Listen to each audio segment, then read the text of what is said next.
Secara jujurnya, saya adalah seorang yang tidak look forward dengan pelayanan kanak-kanak.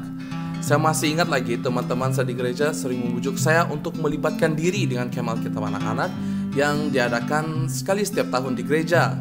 Maupun saya tahu camp ini adalah inisiatif untuk menjangkau anak-anak orang asli, di mana begitu jelas yang salah satu pelayanan yang sangat penting kan.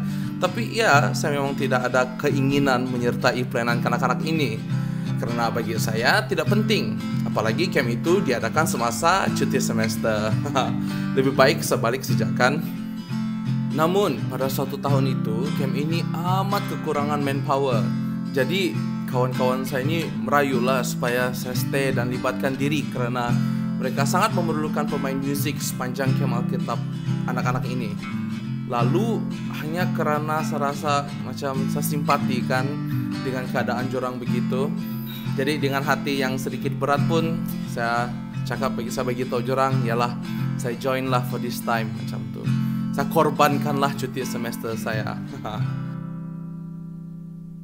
Dari awal hingga akhir camp kanak-kanak itu, demikian saya merasakan satu penyesalan yang tidak dapat saya ungkapkan. Sebab saya tertanya, di manakah saya sebelum ini? Karena saya merasakan satu kebangkitan dan kesadaran baru dalam jiwa saya yang secara jujur tidak pernah saya rasakan. Sewaktu camp itu, setiap hari saya menitiskan air mata melihat wajah yang anak-anak bernyanyi, menari memuji Tuhan. Mereka mengagungkan Tuhan dengan segenap hati mereka, karena saya tahu setiap perbuatan dan perkataan mereka itu ikhlas dari hati.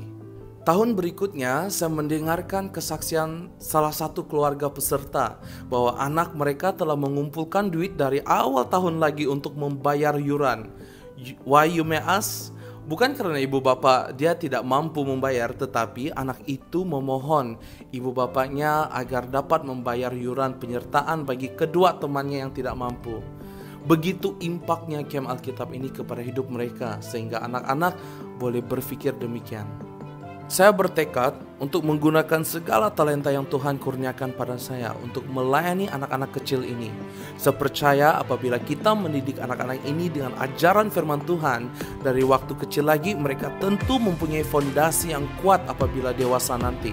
Maupun mereka mungkin melalui dugaan, tentangan, dan cobaan yang keras satu hari nanti, pasti ajaran firman Tuhan yang mereka tahu sewaktu ketika dahulu, mungkin melalui lagu-lagu dan sebagainya akan terngiang-ngiang dalam ingatan mereka dan mengingatkan mereka bahwa hanya pada Tuhan harapan kita, dan haruslah kita setia dan melakukan hal-hal yang benar yang diajarkan dalam firman-Nya.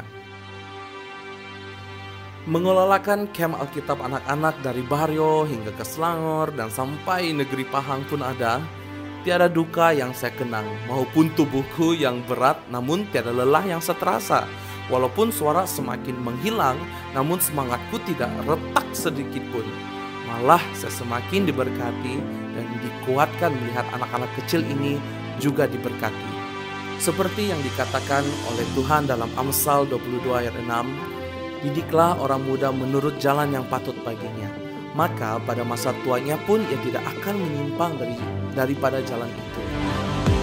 Tuhan memberkati sekecil manapun tugas Anda dalam pelayanan sekolah minggu. Lakukan ia yang terbaik seperti bukan untuk manusia, melainkan untuk Tuhan. Karena upahmu besar di surga. Tuhan memberkati.